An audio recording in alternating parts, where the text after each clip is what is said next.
All right, everybody, let's get started. Welcome to another edition of the seminars. This week, it's my pleasure to introduce Sanne, who's a postdoc in our research group with Maria Paniv. Sanne completed her PhD in IDIV in Germany, working primarily on climate plant demography interactions and understanding how climate and the timing of climate effects impacts demography and population dynamics in plants.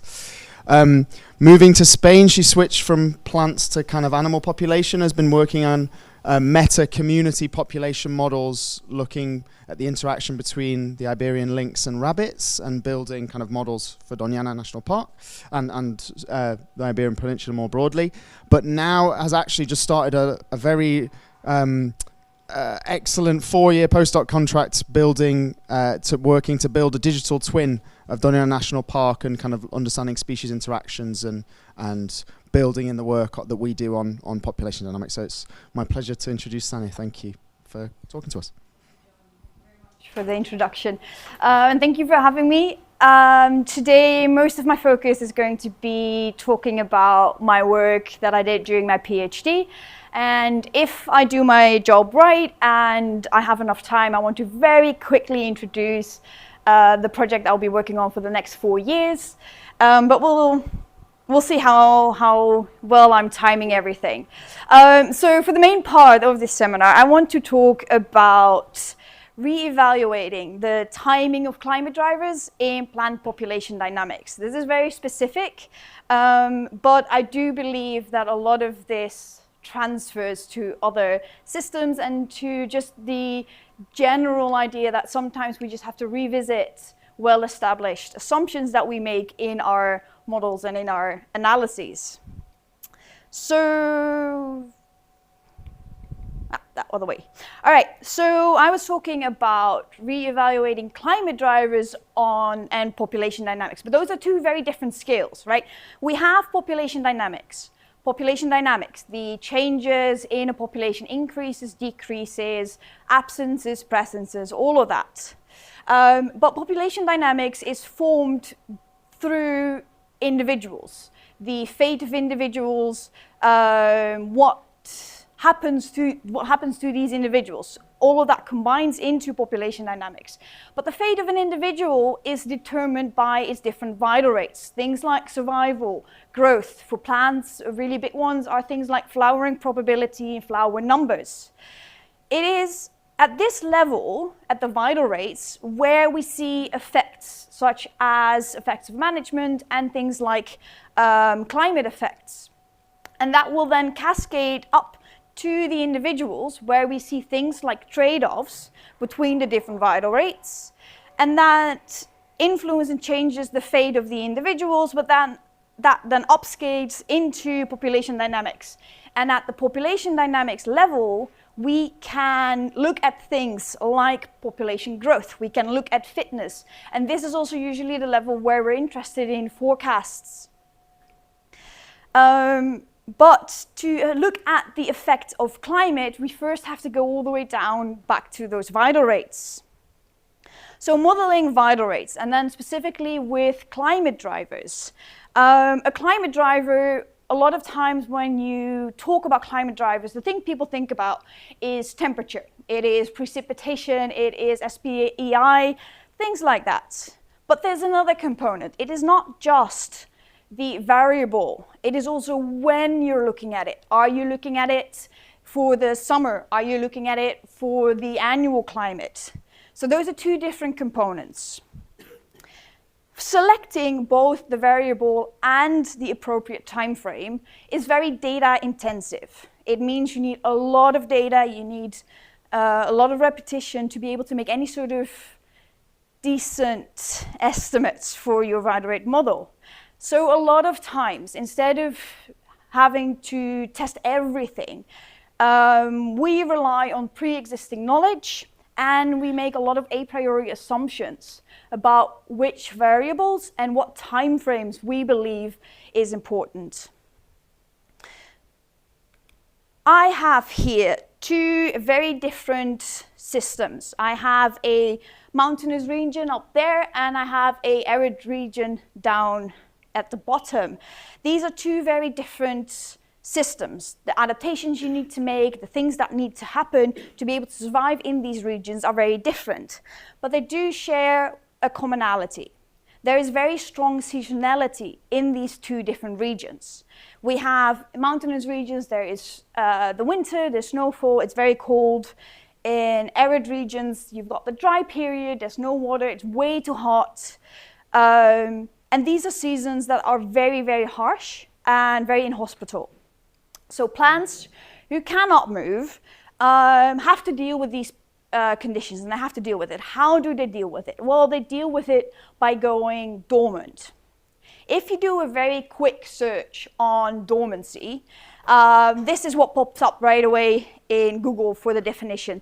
The state of having normal physical functions suspended or slowed down for a period of time.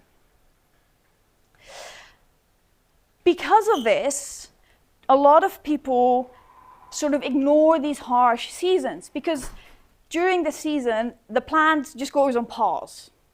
So therefore, a lot of times the assumption is, well, if the plant goes on pause, it doesn't really matter what happens during that period. What we are interested in is the period when it actually is active, when it is actually growing, when it is flowering, producing seeds, all of that.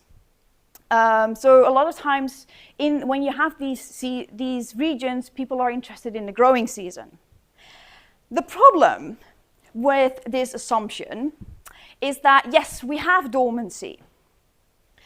We also have things like snowpack. Snowpack is very important in a lot of systems because it can protect plants from frost damage.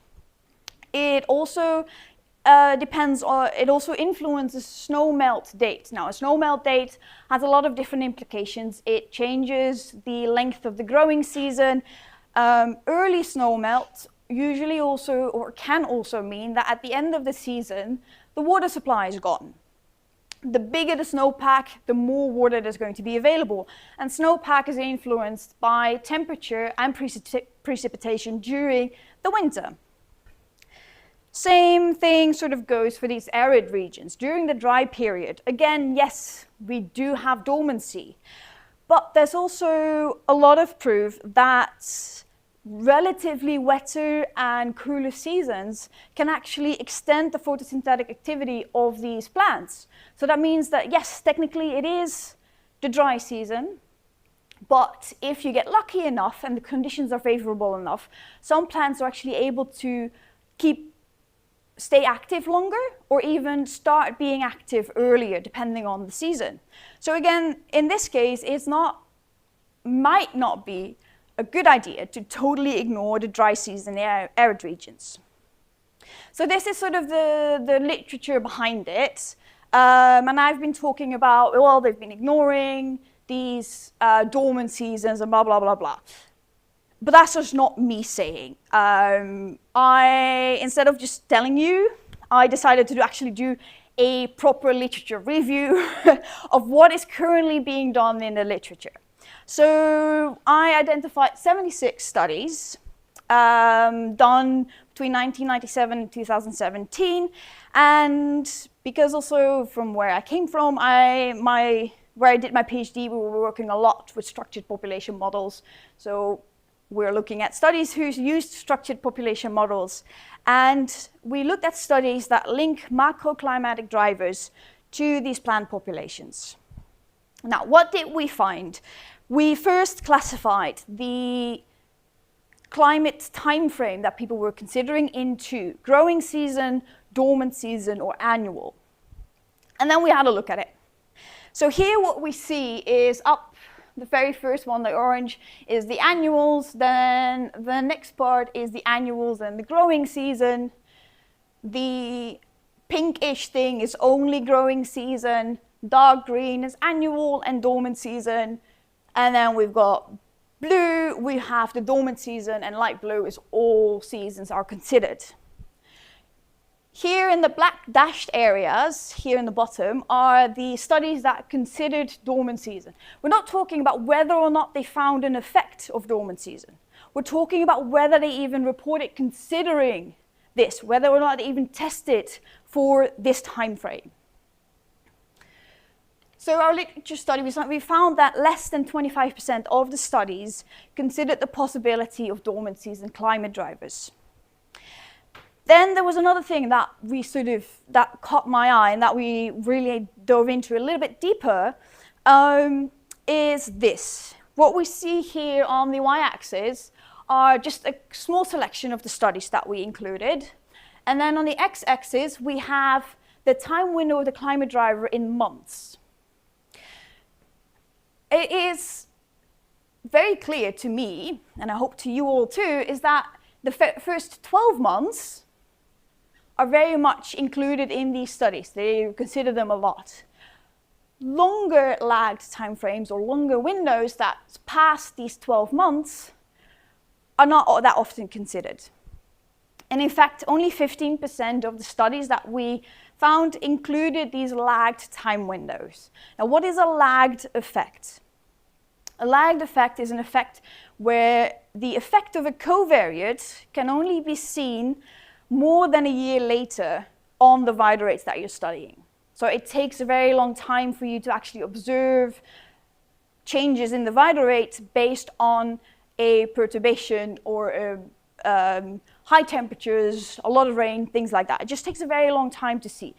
There are direct effects and indirect effects that can cause these delays in responses. So, with that, just to very quickly summarize what we see in the literature, what is currently the assumption that people work under? It is that plant vidorates are affected by climate during the most recent growing season, for the most part, if we summarize all the results. And that brings us to sort of the re-evaluation part of my talk, because this got us thinking. We were wondering, is this really so prominent? Is it really, really true that vidorates for plants are mostly dependent on this first 12 months, this growing season right in the beginning, or is it more complicated than that? To figure that out, we collected 4 long-term demographic data sets. We have 2 mountainous species, and we had 2 arid species. All of these data sets had over 10 years of demographic data, so individual-based data, with the Frasera speciosa being the longest one with 47 years at the time of evaluation, because they're still going out, and it's still the same person, the same professor who goes out every year to look at this very interesting species. So we have very long-term data sets for these 4 species.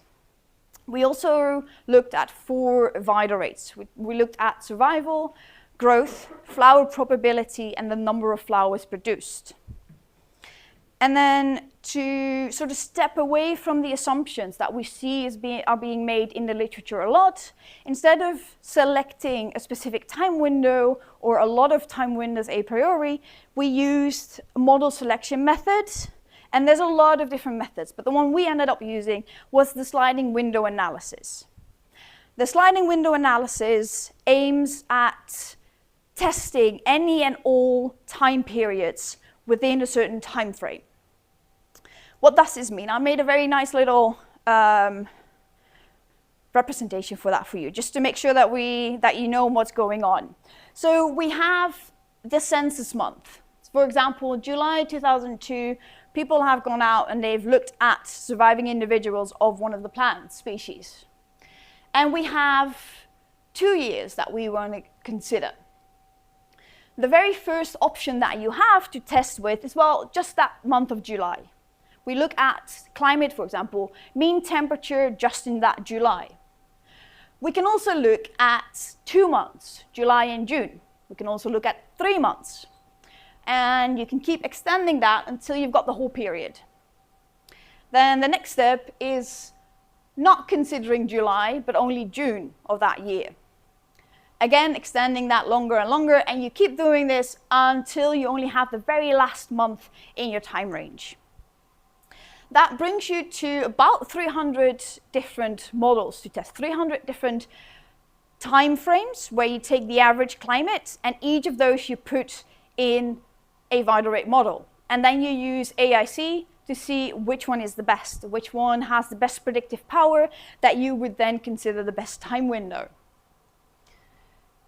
We did this for 4 species and 4 different vital rates. I've got them grouped per vital rate, and there's a lot going on in these graphs. So we're just going to start with an empty one. What we see here is we've got survival. We've got 4 different colors, which are the different species. We have all the way here on the left, we have the census date, and then we go back 1 year, 2 years, 3 years, 4 years, 5 years, 6 years. The yellow, which is the Phasera speciosa, we extended that a little bit longer because we had specific information on this species, which made us believe we might need to extend this range. The problem is with extending it, you very much increase the number of windows that you're testing. So that's why for the others, we tried to keep it a little bit in a better time range. We also have these little dashed areas, which are the growing seasons for each of the species. And that are most of the things. So then this is the same graph, but filled in with results. The thing I want to start with is the missing one. So for Phasera speciosa, we did not find any windows. What does this mean? It means that because you're testing so many windows, there's a very high chance of spurious correlations. So you find some sort of effect, but that's just because randomly you're testing so many models, at some point one of them is going to pop up as significant. So there's some extra tests that you can do to sort of filter out those models that you think have a very high chance of being a spurious correlation. And this is what happened with the Phasera speciosa. So those were filtered out, the results. The other 3, what we can notice, is not perfect, but it is very much around the most recent growing season. Sometimes there's a little bit of a month extra, sometimes it's not the whole season, but it's very close, it's just 1 month. So this actually lines up pretty well with what we find in the literature. Then we move on to growth, and we get a totally different story. Here, very interestingly, is this window right here. It is more than 12 months. This is something that you almost or not see happening in perennial herbaceous plant species. This is considered for trees, for example. But the minute you move to herbaceous plant species, almost nobody considers a climate window of more than a year. The other thing that is very interesting is this one right here. This is a very long-lagged window, and it is almost the totality of the dormant season for the Phasera speciosa. The Heliantella in green down here, it is actually very much lines up again with the growing season. But this is not the most recent growing season. This too is a very lagged result. Let's see. Oh, yes, I was pointing them out for you. We've got lagged windows and windows a lot longer than 12 months. Then, if you look at flower probability, we see a very similar story. Again, we see more than 12 months up here. We see lags during the dormant season. And then this one is sort of very, very recent in the growing season. So that is very nice. That one lines up. The rest of it doesn't line up.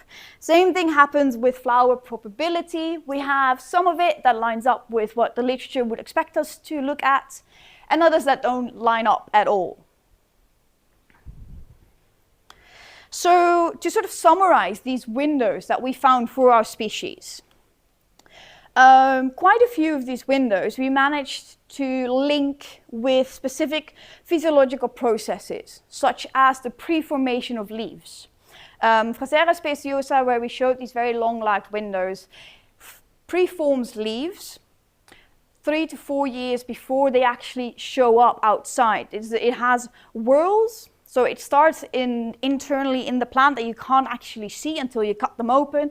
And then it takes multiple years before those preformed ones actually show up as leaves. Considering the size of this plant, which is growth, we look at size, is measured by leaves, it is not surprising that the climate effect in the year that they're pre-formed is actually the thing that influences how many leaves are going to be there when they pop up 4 years later. So we saw a lot of dormant season options, we saw a lot of lagged windows, and we also saw quite a lot of long windows. Now, one of the main things that a lot of people mention, and one thing that bugged me also, is these are 4 very beautiful species, but they're long-lived perennials. So especially when we're talking about lagged windows, what about the shorter-lived species? It doesn't make sense that an annual species, it doesn't do pre-formation of leaves 4 years before that because it only exists for a single year. So what about these species? Is this really something that only pops up in very long-lived perennials, or is this something that is also relevant for shorter-lived species? I had a very amazing master student, Konrad Adler, at the MLU in Halle, Germany, who looked at that for me.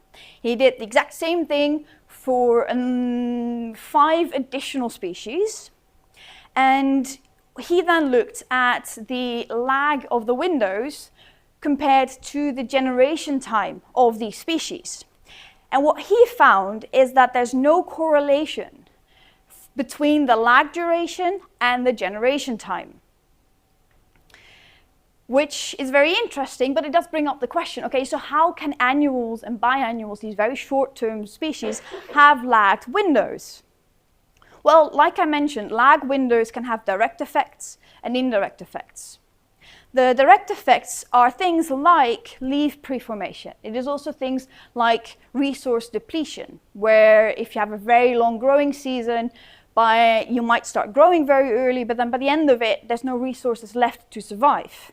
Or you might survive that one season, but then the next season, your resources are so low that your survival probability decreases. Things like that. Indirect effects are things like soil feedback loops. Another big one is biotic interactions. If you then go again looking into the literature, what you see is that perennials are usually more affected by these direct effects, whereas annuals are usually more susceptible to these indirect effects. And this is what we believe is going on. This is why we do not see a correlation between generation time and the lag duration, is because these two switch each other off. So when you're short-lived, you have the indirect effect, and at some point you get long-lived enough, and that's when the direct effects are going to be more present in your vital rates. Okay, so I've talked about the vital rates, I've talked about the timing of the climate drivers, but I was talking about the effect of climate driver timing on population dynamics. So the next sort of step is, what are the consequences of these diverse climate driver timing on population dynamics? Because remember, this was sort of the thing where we started with the climate affects vital rates, but the thing we really want, and the things that produces a lot of metrics that we actually want to work with, is at the population dynamic level. So from vital rates to population dynamics, obviously if you do not have the right time window, your vital rate model is going to be less accurate. That also means that you get less accurate population level metrics because you're not working with the best model. But there's another little thing. Even though your model might be working quite well right now, climate change is going to change the existing correlations between different time periods. So if you have, let's just say, quote unquote, the wrong time window, but it has a very strong correlation with the right time window, which might be a year later, your model might actually be functioning very well right now. It might actually be very accurate. But then when climate change comes in and it's going to change these correlations between these two time frames, you will see that your model is going to be less and less accurate the further along climate change is, and the further along these correlations start decreasing. Besides that, which is sort of a logical consequence of just these how models work and how climate change is going to work, there's this other little thing. There's this thing, climate autocorrelation. And for this, we need a little bit of a sidestep again into population dynamics and vital rates. Because autocorrelation in vital rates is something, when you have positive autocorrelation in the vital rate, it can exacerbate existing trends. This means when you have a good year for surviving, the next year is probably going to be a good year too, and then the year after is going to be a good year too, which is great. But if you have a bad year of survival and you have a positive autocorrelation, that means that the next year is also going to be bad, and the year after is also going to be bad. So this is, depending on which direction the trend is going, can be a good thing, but it can also really be a bad thing. Negative autocorrelation, where a good year is followed by a bad year is followed by a good year, has a stabilizing effect just because you keep switching around. So instead of, it doesn't exacerbate any of these trends, you just get stabilization effects. The thing is, a lot of this depends on your life history. A lot of it depends on the certain circumstances, on the climate that you're in, all of that. So there's been a lot of debate in the literature about how important this is, if it's a good thing, if it's a bad thing, all of that. The one thing most people can agree on is the fact that on the population level, the effects are usually quite small.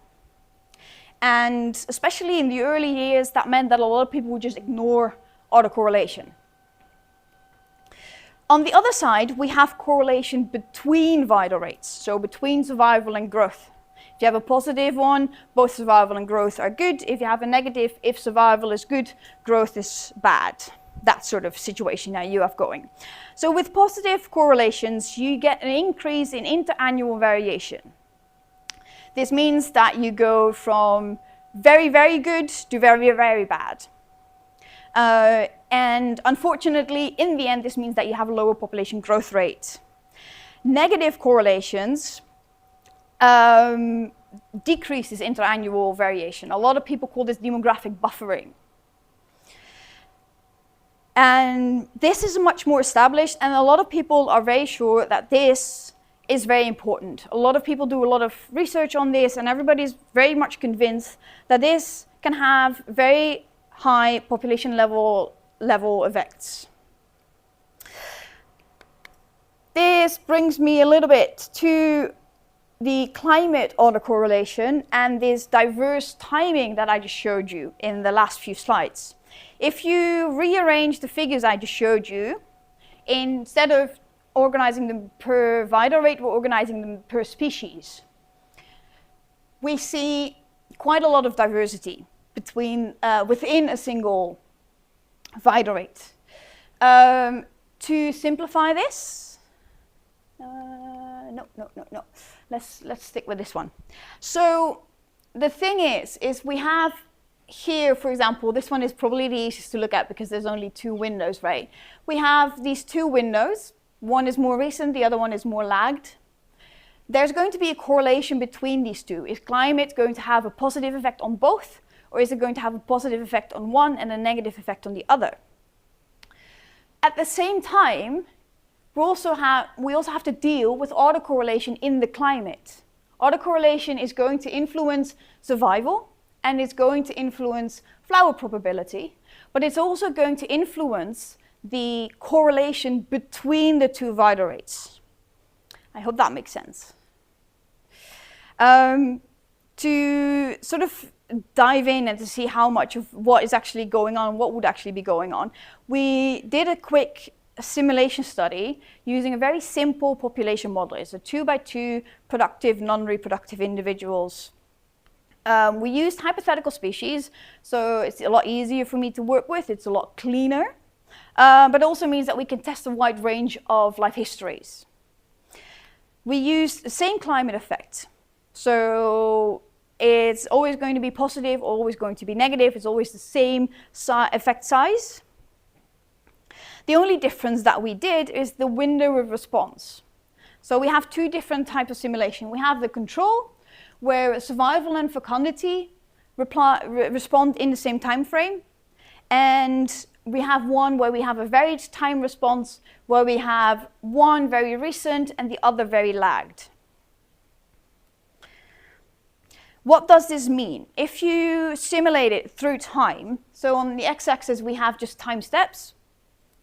If you have a positive autocorrelation up here, you see quite a lot of variation in the vital rates, in the log lambda, which is the population growth rate. But what you do not see is a lot of differences between the two different lines. They're equally squiggly. There's an equally amount of interannual variation between those two lines. If you look at the negative autocorrelation down here, and especially in this area where we have a lot of switches between positive and negative effects, what you see is that it's a lot smoother, the yellow line. So the yellow line is where we have these varied time responses. This is a time sequence. If you then summarize these and also play around with the climate variability, which is now on the x-axis, you see that with increasing climate variability, the population growth rate goes down, which is great because that is what all the theory says it should do. The thing that is very interesting is that we see a big difference between the blue lines, which are the controls, and the yellow lines, which are these varied time responses. First thing that we notice is that one is higher than the other. That's very interesting, but not the thing that I'm interested in. The thing that I find very interesting is that this blue line is actually three lines. It has negative autocorrelation, no autocorrelation, and positive autocorrelation of the climate. In the yellow, we do see three very distinct lines. So we see that the effect of autocorrelation here is a lot bigger. Now, in this case, we have positive covariation between the vital rates, which means that both respond positively to climate, both survival and fecundity. Now, not surprisingly, if you create negative covariation, so survival responds positively, fecundity responds negatively, suddenly having a varied response is a lot worse for your population growth rate. That is not surprising. The thing that is very interesting is that we still see this bigger effect of autocorrelation in the varied responses compared to the control situations. So that sort of brings me back to this slide where we were talking about, okay, when we go from vital rates to population dynamics, we can see that climate autocorrelation will play a much larger role in population dynamics when we have varied time responses compared to same time responses. So just to summarize all of this and to summarize what we've just been talking about, I have 2 points. The very first one is that climate-driven timing is much more diverse than is currently presented in the literature. And with such diversity, we will also see a change in the importance of climate autocorrelation. And I'm actually good on time, which means I'm going to skip this one, which is the thank you to all the people that have worked for this. And I actually want to very quickly make a very drastic turnaround and a very different topic. I want to very quickly talk about the project I'll be working on for the next 4 years. And I do that for a slightly selfish reason. And we'll get to that in a little bit. So ICOM, we are hoping to develop a scalable, individual-based ecosystem model to understand human impact in a complex natural system. What does this mean in a more practical sense? It means that in the next 4 years, also very important, my PIs, Maria, here at EBD, and also Blas in Barcelona, who will be helping us a lot with these computational heavy models that we're going to do. Practically, this very fancy title means that we will be working on a digital twin of Doñana using individual-based models. We are hoping to create a dynamic database and data integration. We are going to scale up from individuals to population to community dynamics using individual-based, spatially explicit models. And the aim of this is to be able to produce accurate short-term forecasts. And that brings me to the slightly selfish part of this talk, because I'm going to need a lot of data. I am going to be looking for a lot of people to collaborate with. So if anybody has any information on any of these components, feel free to reach out to me. If you don't, there's a very high chance I will be emailing you at some point. Yes, and with that, I'm thinking I'm just going to go back to my thank you for your attention slide. I want to thank the group back at IDIV who helped me through my PhD. And again, thank you very much for having me today. And I'll take any questions you might have.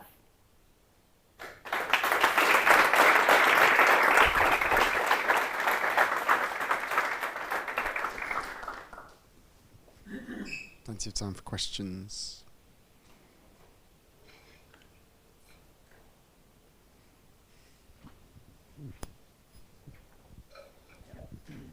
Yeah, thank you. So in the example that you gave us with the 4 species, I believe that the 4 of them are long-lived perennials. Right, okay.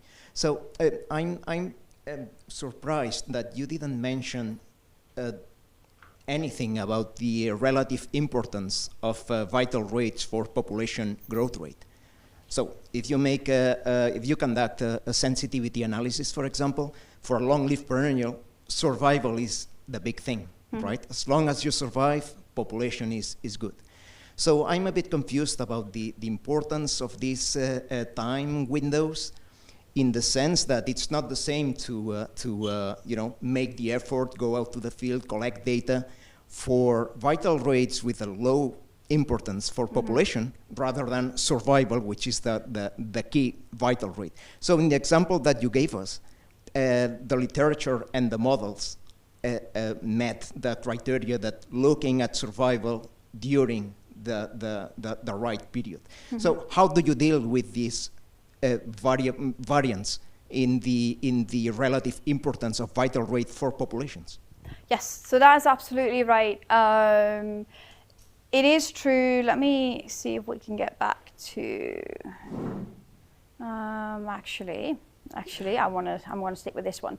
So yes, it is absolutely true that very long-lived perennials are much more susceptible to survival. They don't care a lot about these other reproduction of other vital rates.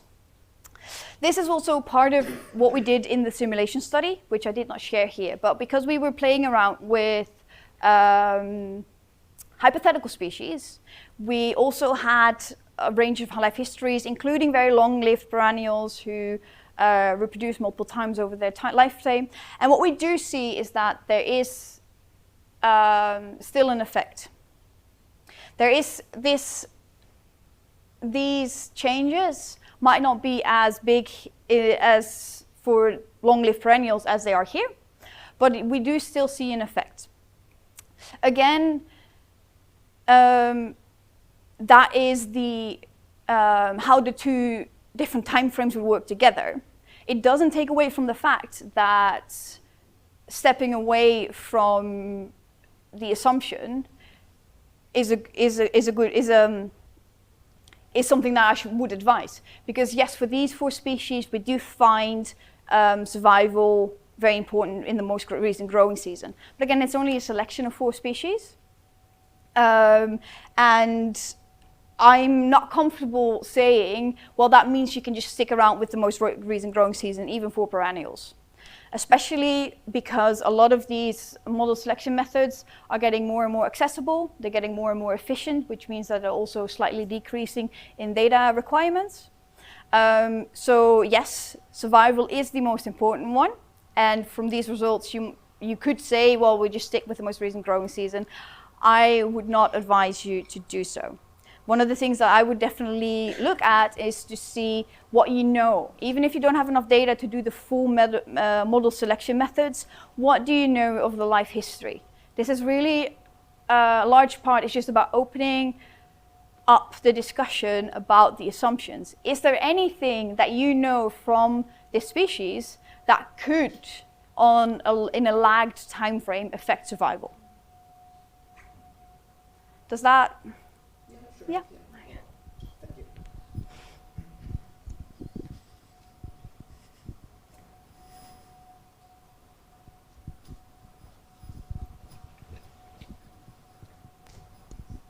Hi, and thank you for your talk.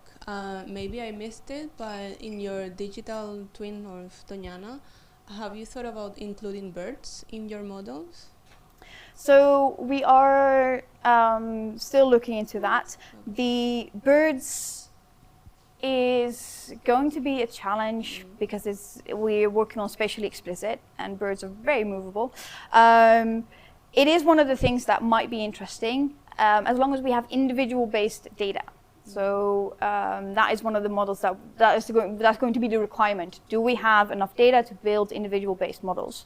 We have talked about some of the predatory birds to include, but like I said, this is very initial, and this is one of the things that I'm still looking into. One of the things that I'm going to be doing for the next few months is do a research into available data. What sort of data sets are available that are have high enough resolution, are long-term enough that we can build these type of models with.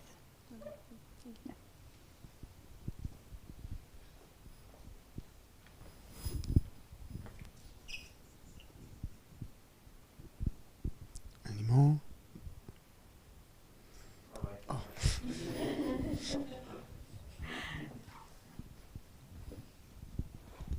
Thank you. So I'm asking because I find this interesting, right? Yeah, so, no. So in the twin Doñana you are going to build up, how are you going to deal with disturbances? Because I think that in population dynamics the point is how population respond to a disturbance, right? So how are you going to do that? It is still very much up for debate. But some of the things that we're going to incorporate for sure is going to be management, it's going to be climate, which are going to be two parts that would be like disturbances. Things, for example, for the rabbit, where there's diseases that go through and desolate the populations, things like that, those we can model and would be something that if we have enough data, it is something that we would include. But we would have to have data where we can first model the response of vital rates, individuals or population to these disturbances. And we would also then have to either have some sort of forecasts on how often and when these disturbances are going to happen, or we're just going to have to randomly introduce them. So that's again going to depend a little bit also on the questions we want to answer. It's going to also depend a little bit on the stakeholders when we want to talk to them. What sort of forecasts do you want? What sort of components do you think need to be in this digital twin for you to find it useful, to use it for management applications and things like that? And when we have that, and when we have a clear image of what sort of disturbances would be relevant, we're going to do our best. Well, in my opinion, I think that in this digital twin Doñana, water availability is the whole thing, for sure. Right? Yes. So perhaps you can simplify all these kind of external factors affecting the populations, but looking at how the water availability fluctuations over time are affecting all kind of populations, interactions, blah, blah, blah. Yes, for sure. And a lot of it is... so this is a very initial, this is not binding at all, but one of the things that we are going to do is most of it is going to scale through the vegetation. So water availability is going to influence the vegetation, that is going to influence the herbivores, that's going to influence the predators. That is sort of the flow that we're working with right now. Yes, and human water use and water availability is definitely something that we're going to include. It wouldn't be Doñana if we didn't do that. So it's going to be an individual-based model and a spatially explicit model as well? Yes, as far as we can get it. Yes, so things like, we're not going to do individual-based model for the grasses, no. But for most of the animals, yes. Yes, well, that's why I have 4 years. That's why I have 4 years. Yes.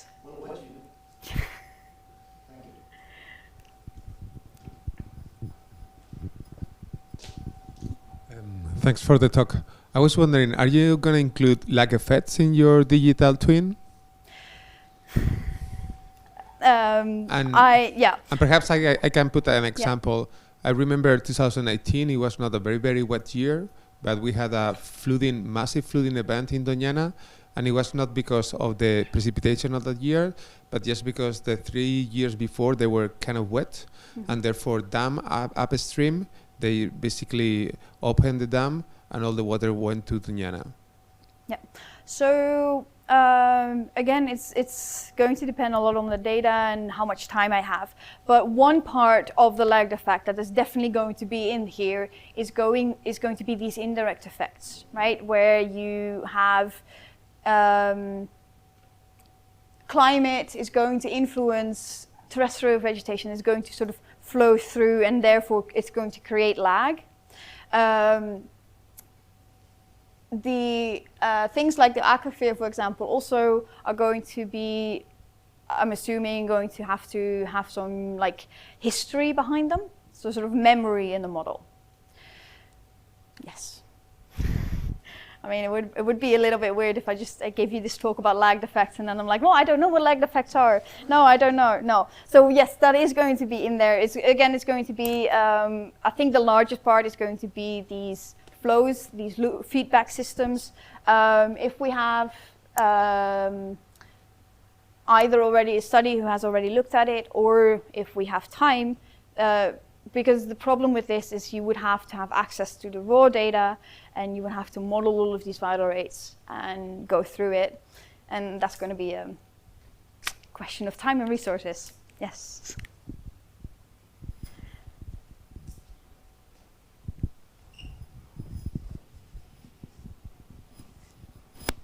Anyone else?